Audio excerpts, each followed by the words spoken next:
Welcome to It's What Our Characters Would Do, the podcast where a neutral good ranger and a chaotic neutral warlock talk about RPGs, roll funny dice, what was that? And give away some sweet loot. I'm Bob World Builder. And I'm Grace World Destroyer. And today we're talking about world building, and actual world building is what I decided to title this one. We'll talk about why in a second. And we're giving away a mystery dice set from Only Crits. But first, Grace, how are you feeling today?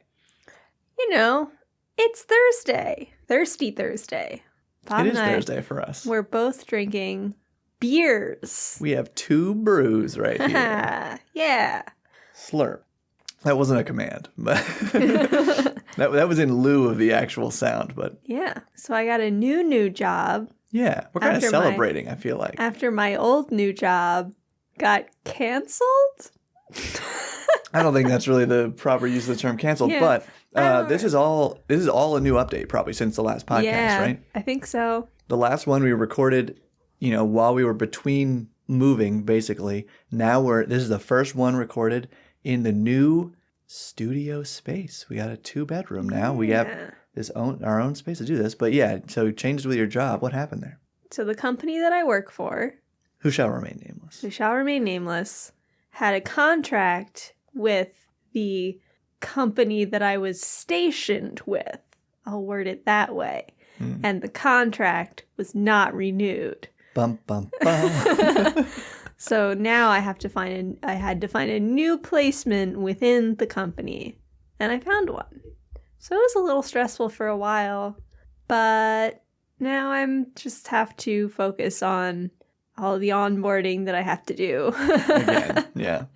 Again, for myself and for all the other people that I am now responsible for helping get these new placements. Right. Yeah, you definitely mentioned last time that you were in HR now. Mm-hmm. Because I remember joking about resources. Humans are only resources. Yeah. So exciting things happening. Fortunately, that worked out pretty easily that you got the new one. Yeah. And now that we live in this new place, we're like having games. We're actually gamers now. We're playing games with people in person. Yeah. So we had one in-person session of DCC, actually. It was back in the summer, I'm saying. Oh, yeah. But that was our first in-person session for years. Yeah. Literally. Since before COVID stuff. And so then just 2 weekends ago, like our first weekend here, we had some of my friends over just to hang out. And I was like, hey, trying to start up some games over here. And then last weekend, we just played Skate Wizards for the first time. It was super fun. I ran it for Grace, my friend Dan, who was like my OG DM, and one of his friends. And this coming weekend, like in a couple days, we have a session of DCC that I'm going to run. Really pumped for it. And I did just play an online session of DCC. That'll be actually in a video online on another channel, but other announcements coming about that from the main channel. So you'll hear about that soon. Lots of cool things happening. Why don't we just pretend we're segueing into the first segment, the quick build. Wow, why am I can't think. I was looking at the time. You're so drunk. Gosh, it's the beer. Oh no, it's all good. Right. I had literally one sip so far. I am a real lightweight though. Where we try to summarize the topic / goal for this episode in 3d6 words or less. And it's totally your turn to say these words this time. That means you have to roll the dice. Okay. 12. Okay. We will discuss culture, terrain, biomes, and more in our podcast today. Wow. Excellent use of all words. Yep. And I think that pulled right from the podcast topic prompt comment that someone left. Yeah, on a community post when I was asking for topic ideas. Because, that's the thing, first of all, before we even get into the rest of this. If you got ideas, throw them in the comments of this episode. Because sometimes it's tough for us to, just come up with an idea that we feel inspired to, talk about for a while. But hey, honestly, when somebody else just suggests something, sometimes it's like, oh yeah, that's a good idea. We'll do it. And that's what it felt like with this episode. Yeah. So here we are, talking about world building. I am Bob World Builder, gave myself that name because I started a YouTube channel that I thought would be primarily about world building. Like, I definitely started it with the idea of how to D&D stuff first, and then was like, okay, but I'll only do that for a little while.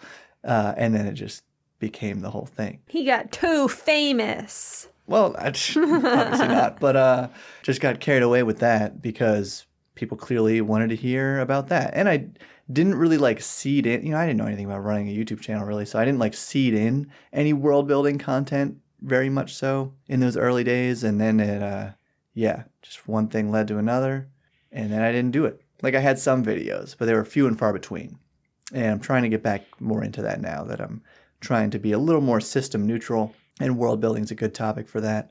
But where did you really begin with world building? I always start, I think I've discussed this before, I always start with the Pantheon. Yeah, we probably did talk about that before. Pantheon comes first, because the Pantheon is what I use to determine the culture of the world. And from How so? that, well, because the things that I want to be important to the world, to the people of the world, I have reflected in the deities. Yeah. And then... well, can I interrupt? I feel like it's because we both share this idea, I think, that in general the gods kind of need followers to be powerful. So the people in a sense help create these gods, or at least sustain these gods. Yeah, help them determine what their profiles are. Yeah, so the beliefs have to go hand in hand with the portfolios of the deities. Yes. But as far as actual ecology goes, I don't know anything about that. You just mean with world building? Yeah. Okay, sure. So why is there a desert next to a swamp? I don't know. Magic. Yeah, and that's the beautiful thing about fantasy is you can really hand wave all that stuff. Yeah. These mountains aren't that high. Why are they covered in snow in the middle of summer? I just thought it would be cool to have a snowy landscape this session. Yeah. That's the thing is, so part of my inspiration with wanting to talk about a lot of world building and being really into it in the first place was about the fact that I studied ecology for numerous years. So you know stuff. Yeah, and so and honestly I've forgotten good amounts of it, but I still have the general ideas of the air currents that control where different the patterns of precipitation and I guess temperature really. That's also obviously from the sun sources, and I just say that as energy sources in general, because for your fantasy world that can be super different. But yeah, and then once you have that stratification in mind, then you're oh, well, if there's a big mountain here, Grace is already yawning. See, no, I'm just saying because it's I know this is not. Work. I know this. No, I'm just saying. I'm just joking because I know this is not super entertaining stuff, and that's why, or at least I don't know. Maybe I could find a way to make some of it entertaining, but to pull a now D&D audience into here's where you really start with the tectonics of a world, it just wouldn't really fly that easily. So it wouldn't be a well-performing video. And that's why the deeper and deeper I've gotten into just talking about games specifically, and then I guess game rules, and then even the communities around these games, it's all gotten so far flung from world building. And now just recently I made a world building video just talking about building a small region. And I think that's for the purposes of games, especially I guess more maybe old school kind of games that I'm leaning toward recently, super easy way to do it. And really it's as far as you need to go with world building. Because if you just have baseline assumptions that the planet itself or whatever is going to work pretty similar to Earth. Ecology is one of the things that I wish I had better knowledge of, like you, but also government systems. Yeah, I think that's more relevant. What is a barony exactly, and how is that different from a duchy? A duchy or I don't even know. Yeah. Yeah, or a lord's domain. Is a lord above or below a baron? The bottom line, I could make up whatever I want. Exactly. But sometimes things just make more sense when it's rooted in if it's real rooted stuff. in reality. Yeah, and so that's why, just to touch on ecology again for a second, why I'm into it, because it's fun to say, like, here's how I know it works. Here's, like, the default settings, right, of a world just based on Earth. But now, like, if I have 2 moons, how's that actually going to change things? Because it would change things a lot. And it's just fun to have those thought experiments. Like, that's what, that's one angle of world building that can be entertaining for people. If you have 2 moons, you have high tide and then higher tide. And also you have double werewolves.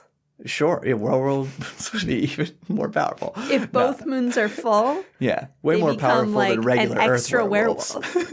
Yeah, but back to like government and factions and stuff. I think that's super interesting. And of course, like with medieval feudalism, I guess is like the word for it. That's information's pretty readily available. I remember doing a little research about that when I was building one of my first settings, like 6 or 7 years ago now, I guess, or whatever. And of course, like most of it never really got used. But in general, I was just going to say, like, I'm pretty sure the title of Lord is like that could apply to any like Duke or Baron or whatever. They're all like, oh, my Lord. Like, you can use that for anybody.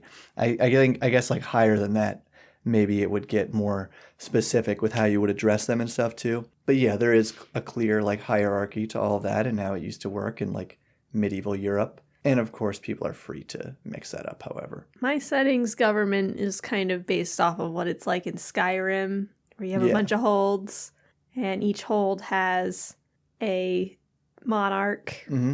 They're all monarchs. They're all monarchies of some kind, but some of them, the way of choosing the monarch is different. Right. So, like, some are traditional monarchies. Some have, like, contests.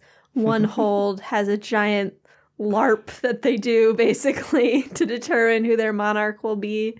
I wanted to keep it simple and not have, like, all the nobles and lords to deal with. Well, and I think that model of, like, holds, to me, in my head, it's like a city-state, kind of. Yeah. That's what I think of as, like, sense. a good default for fantasy. Because it's like that. Because each hold pretty much just has their own, like, one capital city. Right. No other big cities. Yeah, and they have other like towns and villages around them maybe, but by and large, it's like it's one leader over an area, and then maybe they're all, I think, like in your setting, under one there's ruler, one high or like monarch, or like a council of sorts, right? Yeah, there's a high monarch who leads the council of 8 thrones. Yeah. And then they have like a tiebreaker seat that is the head of an important faction that goes back like 800 years. That's how it works for me. Yeah.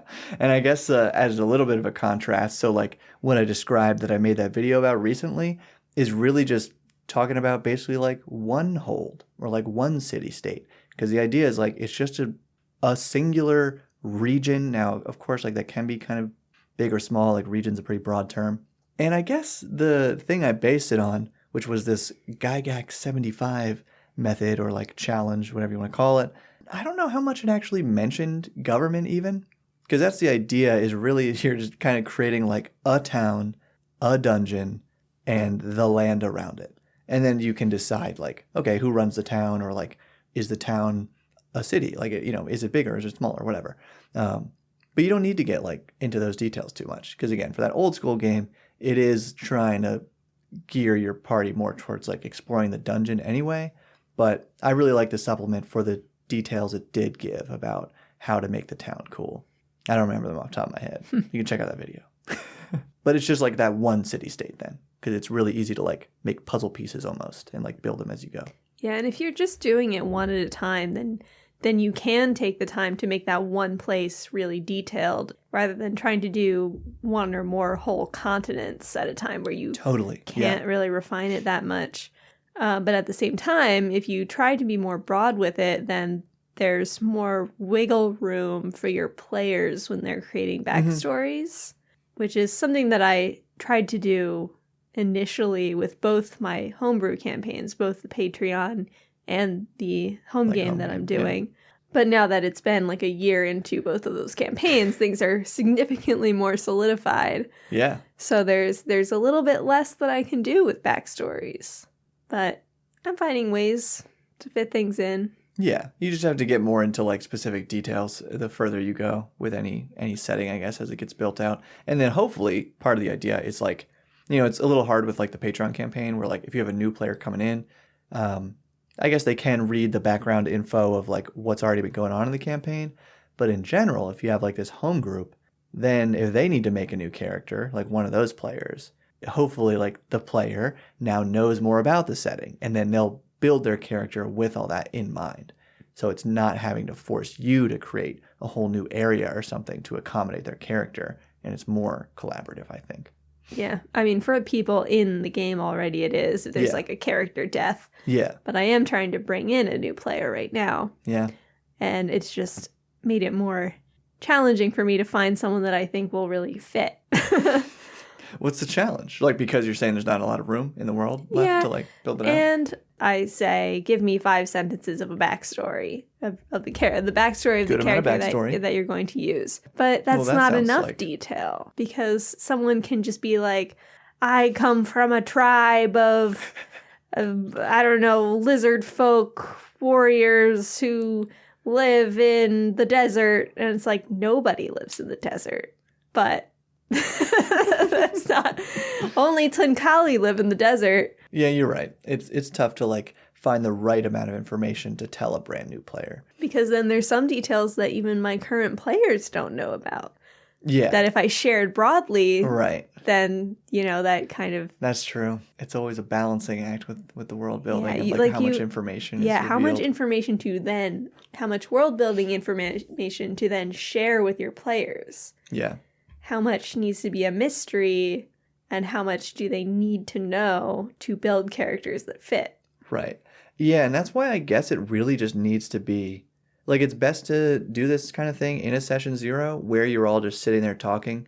I guess like the kind of baseline that I would go by is the characters should know what their players would know, and maybe a little more, but not much beyond that. Only enough to like make it so their characters are curious to learn more about things. Mm-hmm. So if you're sitting with a player as they're making their brand new character, they could be like, okay, well, I want to be from the desert or whatever. And you can right away say, well, like nobody really lives there. Nobody's from the desert. Yeah. And then, some of the other players can even like back that up or whatever. But the point is, then you can quickly like go back and forth in this, simply collaborative way of discussing it. Just this conversational way of like, here's why you can do this and not this or whatever. And then they'll hopefully start coming up with their own cool ideas that do work. Yeah. I think session 0 discussion of world building works better in-person groups of friends than stranger groups on Discord. Yeah, absolutely. Because with Discord, it's or Roll20 or whatever online platform you're using, it's pretty easy come, easy go. Mm-hmm. I mean, someone might just ghost you one week. Yeah. And it's like... And then the next week. And then the next one. Yeah. And it's like, I did this world building with this person and now they're gone. Yeah. And the portion of the world that they built is just there. Right. Yeah. And that's so true too, that like you could have a player come in, seem like even in a home game, totally have a player come in.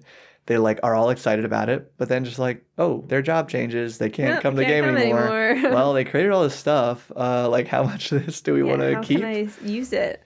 And I guess that's just all up to the group too. I don't know. To me, that's a fun part of world building is like, ultimately you do have the freedom to like just erase stuff and like start over or not even start over, but recreate an area or something. I've definitely done that when I catch myself like creating a plot hole of some kind. Yeah. Oh, that's bound to happen. And then I just erase that information that nobody knew yet and change it. Yeah. Well, and that's why I feel like one thing I did in that video was I kind of made it seem like you should just be telling your players everything, but I totally don't stand by that. Like I said, it's like they should mostly know what their characters are bound to know about the world and then go out from there.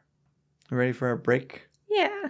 Cool. So we're going to have a nice short rest and then come back and do some questions and stories. We're both going to chug 3 more beers. I don't even know how much we're supposed to talk about drinking on YouTube in general.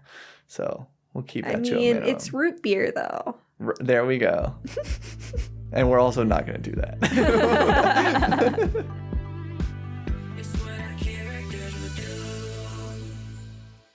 La, la, la.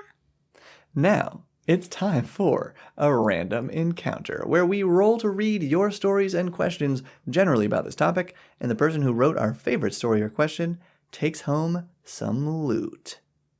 Pew! 9. That's from Brownie's Corner.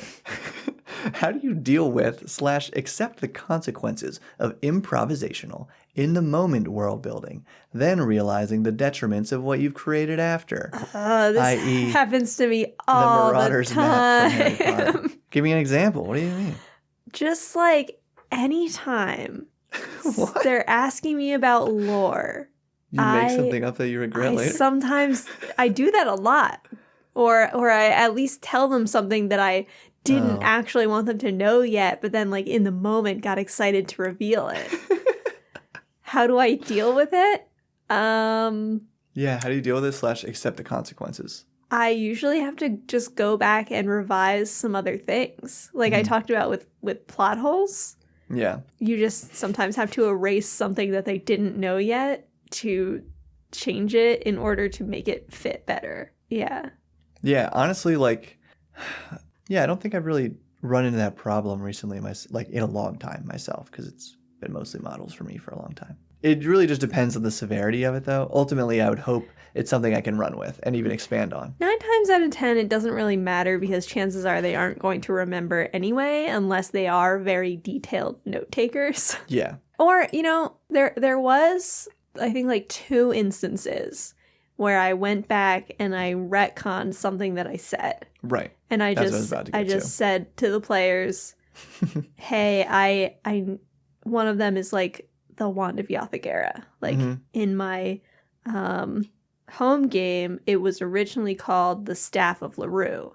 But then as I was building out more of the lore, I decided that I wanted to have it like something related to this other entity.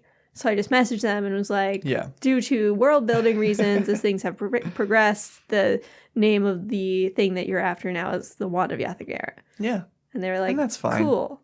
And then I changed it in the notes. And so that's fine. That's what I was going to say is like a good way to deal with it / and it's also kind of accepting the consequences of it. It's just saying like, hey, that thing that I said last time, forget about it. Or actually this, it's like you should be totally free to retcon things in that way. It's really rare, I feel like, that a situation like that is going to step on the toes of a player's agency or anything. I can't really think of a scenario. Yeah, I've never had something where that actually was related to agency in any way. So basically what I'm trying to get at... Unless it was something that if someone said, well, if I do that, then my decision would have been, like, I would have done a different thing. If it's not something like world breaking, then you can just go back and say, okay, then you did this thing instead, and this was the outcome. Right. And then so I guess the best lesson here is to make those revisions quickly, because you don't want it to be something that like you said a while ago and then you hope the players forgot about, and then like, oh, turns out they didn't forget about it and actually they've been kind of like acting around that information for a while. Then it could really derail things if you decided like, oh wait, I want to change how that actually worked. So just do it quick if there's something you want to change. It's something that happens to everyone. Yeah. And that's just a mistake that's got to happen. If you're like, you should be improvising a lot, so don't worry to like blunder into those. Definitely better to make this mistake than say, I don't know, or that doesn't exist. Yes, totally better to just spit something out and then maybe you have to change it later. Yeah, I think anyway. Yep. Because a lot of times that random thing is just going to be fun. Let's roll one. Random things can be really cool. Like these questions and stories. Even if it breaks something else, Yeah. 4. Exact approach. Which sounds pretty funny for this question. How much of your world do you disclose to your players if they skip / don't pursue information that you worked hard to build? For example, if you had a big potential reveal in a fleshed out tavern that your players never go to, do you still tell them about it? That would be something that I might say at the end of the campaign. Bingo. That's pretty much my answer. Is like, if they get to a point where it would be unusable for me as the GM, then you can reveal it. Yeah. But if there's a chance, like a tavern, you could throw that in the next town they go to. So it's like that's totally worth recycling. Yeah, that exact example, you could put that anywhere. Anywhere, yeah. But if it's like specifically the king of this land has some important story and it has to be that king because the story is connected to lore the players already know about this region that is specific to this region, you can't really move it. And then they, take the campaign to a whole other place. And by the time they get back to this other one, things are probably going to be different anyway.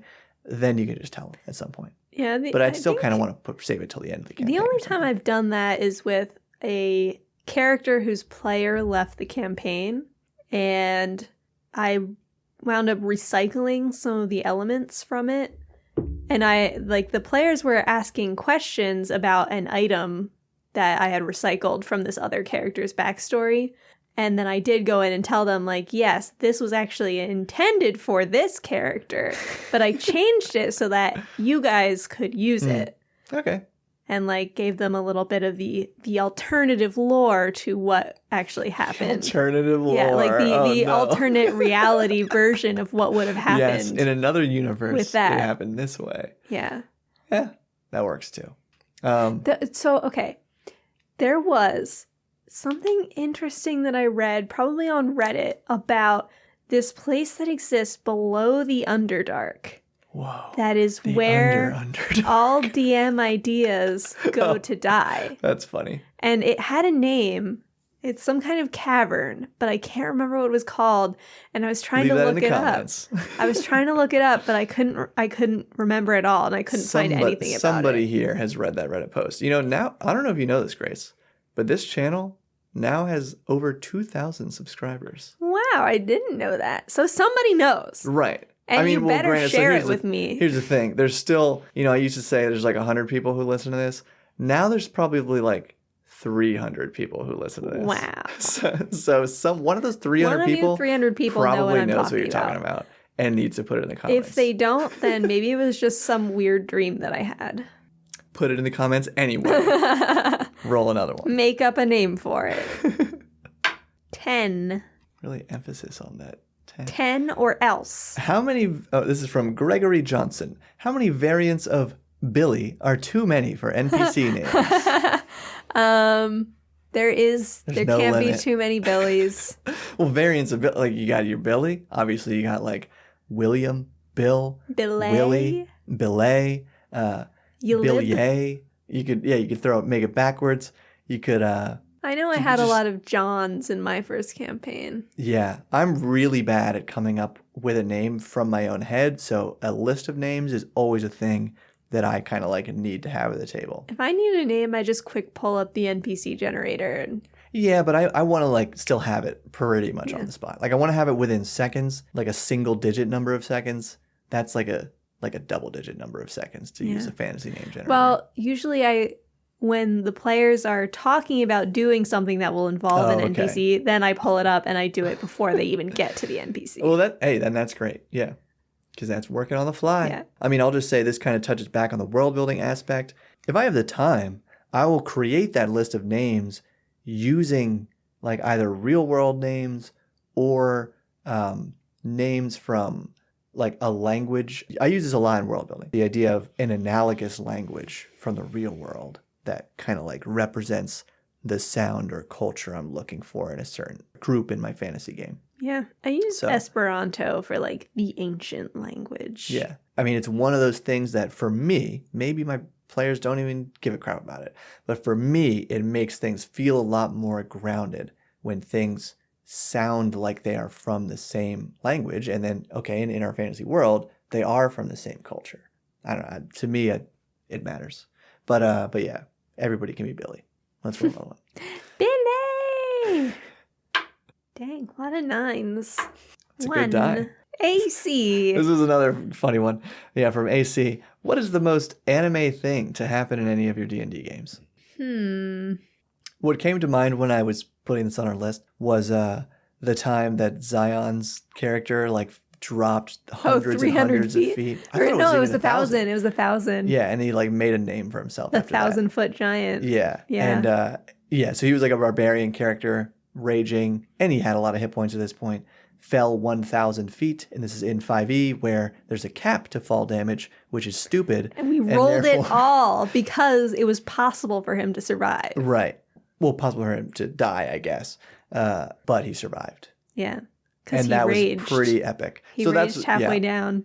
And of course, like anime could span a whole many genres of kinds of things, but I think of basically stupid Dragon Balls, not stupid, but like Dragon Ball Z type, like wild, epic, combative scenes is what comes to mind when somebody says that in reference to D&D. So yeah, I've been watching One Punch Man again as well, so it's really on my brain.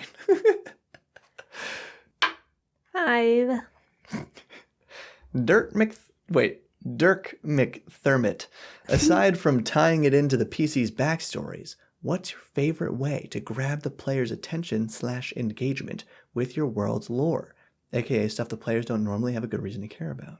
I plant many tiny seeds that the characters start to pick up on, and it becomes important to them because of how mysterious the seeds are. Yeah, I think that's a good point, is like as long as you have an anchor in their backstory, then you can connect other things to that thing, and you create this web of information. Either an anchor in their backstory or something that happened very early in the campaign. Yeah. That's kind of how overarching stories work. Exactly. Is that they just see one little thing, maybe in the first or second session. Yeah, that's always fun. Don't care about it at all until 2 months later when it happens again. Yeah. And hopefully the players remember. And then they're like, what? Yeah. And it's okay to remind them in that case, like, it's just like that thing that you saw true, over there. I do that liberally as a GM. It's we'll just like, and you remember back from when this happened, just. Yep. And in my home game, they'll spend like 20 minutes discussing, speculating, coming up with conspiracy theories.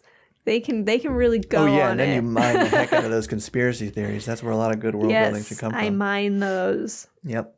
And so that's another thing is like tying it into just what the players are thinking about. It doesn't have to be a backstory thing. Yeah. Or like an NPC that they care about. Like the lore that you've already created, if you can just tie it into something that they come to believe or care about. And that could also go for the actual player. If you know your player's really into XYZ thing, you can like tease that in the game somewhere. Yeah. So the answer is if they don't care about it, you have to find a way to make them care. You just think, okay, what does this person or this character actually care about? How can I link it to that? It doesn't have to be something from their backstory. They're going to care about stuff beyond their backstories. Maybe a fighter really likes trying to find the coolest hammer. Okay, that cool weapon you designed, it's a hammer now. I don't know. That was no really matter weird. What you want it to be, it's now a hammer. Yeah, like there's always a way. There's always a way. 3. Lord Jazzly. As game masters, do you find you get more invested in world building from the outside in, taking an idea from a world and then creating an adventure or campaign to fit inside it, or from the inside out, taking an idea from an adventure or campaign and then building a world to support and contextualize that? I build outside in, for sure. I build the world and create an adventure to live inside it. Yeah, same. Yeah. I mean, I guess I might have a cool idea for an adventure and then create a part of the world to accommodate that. But mostly I... like you said, though, you're top-down, God's first, and then... Yeah, I create the world. I bring in the characters first, and then build the adventure from where the characters choose to go. Yeah. Yeah, I think that's pretty much same. That's pretty standard, I think. Because I guess the alternative is, whoa, I just read this super cool module that I want to put in my world. But I don't think I would... It's pretty easy to pop things in places. Right. Yeah, if it's a good module, you should be able to drag and drop it in. You shouldn't have to like, I need to create a whole world just so I can play this one adventure. That'd be kind of weird. Yeah, roll again. 6. From Peter Gemmel. Hey, Bob and Grace. Hi. Hey, Peter. In your world building, what is one area you spell out in detail, and what is one element you specifically leave gaps in to be filled in later in game? I don't think I specifically leave any gaps, maybe like village names and places. Because then if someone says, I want to be from a village in the mountains, then I just like put a village in the mountains. But I guess the thing is there, because that's exactly what I was going to say, is like you leave that mountainous couple hexes or whatever more or less like blank, right? And then you can fill it in based on those details. You know, if I name a forest in my game, the interior of that forest is going to be more or less empty until the players start filling it with ideas.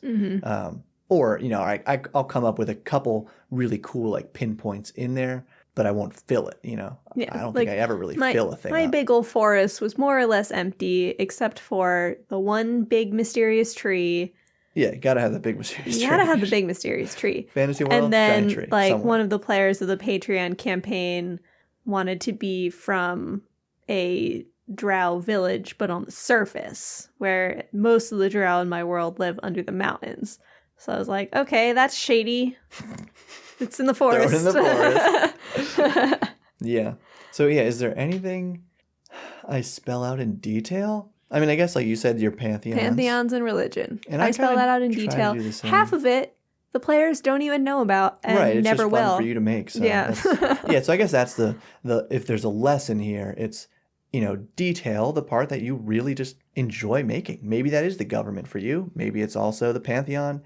Maybe it is the ecology of that forest, et cetera, et cetera. Yeah, I've also created a lot of prehistory that will never matter. I guess unless you decide to do a campaign during that era. It has influenced events that are happening now. Right. But it's not like they're going to go back in time and live it, you know? Or will they? Roll another one. 7. From Marcus.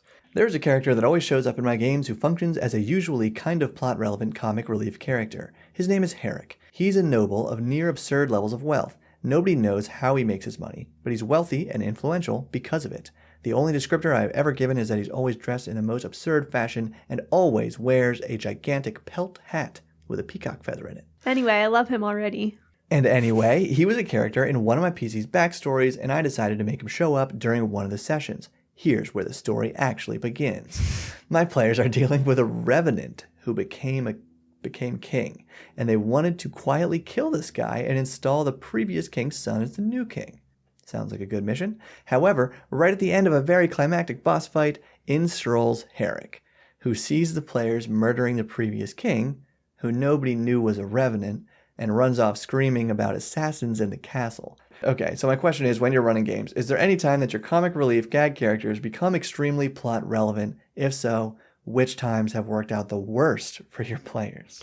My only plot relevant comic relief character was Peppino. Peppino. Yes, PP the merchant. He demanded to go by PP, not Peppino. Yeah. He ran a shop cart in the Fey Market where he sold goods, and I can't say why exactly he was plot relevant because that would be a spoiler for any campaign Patreon patrons who listen to this. But it turned out well for the home group. PP's pretty harmless. But yeah. I don't really do comic relief characters that much. Not on purpose, anyway. Right, not on purpose. I was going to say, it's like, and this hasn't really happened to me in a while, I don't think. But I feel like when an NPC just becomes a joke, it's almost never intended.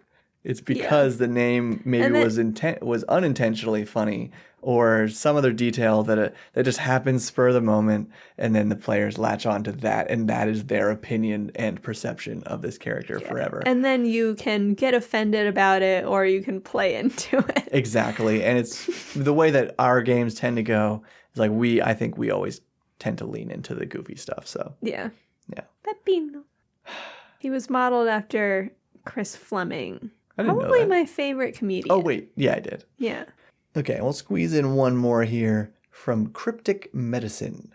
What do you both think about running games set in crap stack worlds. I've never heard that term before. As in, assuming it's okay with everyone at the table, is it possible to make a world that's constantly knocking the wind out of the PC's sails on a good day, full of misanthropes and disappointments that still feels like it's worth being saved? How would you and Grace build a world that maintains a sense of dread and hopelessness while at the same time keeping your players from saying, "Fie on this crapstack world, foe," and yeeting their minis into the sun? Or is it just a risk of any campaign where it really, really sucks to be the good guy? This fits Out of the Abyss to a T. That's a good point. Out of the Abyss is just full of terrible people, and you don't really... something that I struggled with as the DM was getting the players to give a crap about the Underdark. And I think I failed. Well, I think it was late in the campaign that we realized, like, why are we saving these cities where we've just been almost killed at every turn? Yeah, you realize just for being middle there, of the campaign because you leave the Underdark in the middle of Out of the Abyss and then have to go back, and you're like, why? So, that whole campaign is just like the not in my backyard kind of issue, where it's like, unless you make characters who are really invested in the Underdark from for some the reason, Underdark, and protecting the Underdark. But you have to create things that the PCs care about protecting. Mm-hmm. You have to create NPCs they love and who love them and are helpful rather than being obstacles. Like, you have to have a really nice shopkeeper who always gives them a deal instead of just like a crappy one that hikes every price. There must be light in the darkness. Right. Like, add in some humanity that the players can latch onto. There's something worth fighting for, even if it's small, even if it's temporary. And then maybe you don't do that campaign for like a year and a half like we did. Yeah. But yeah. All right. And for sharing our favorite story/question, this episode's loot winner is Brownie's Corner, talking about those mistakes from improvisational stuff that you're gonna do and you just gotta roll with it. You're going home with, aptly, a mystery dice set from Only Crits. Whee! If you enjoyed this episode, please share it with a friend and mince that like button. Mince it. Just mince it up into tiny little pieces. Make sure you choke up on the knife. To be eligible for loot and support this show, consider subscribing or joining Patreon through the links below. Patrons also get a private RSS link to listen through your favorite podcast platform and a bunch of 5e one-shot adventures. Thank you for your support, and keep building. Stop building.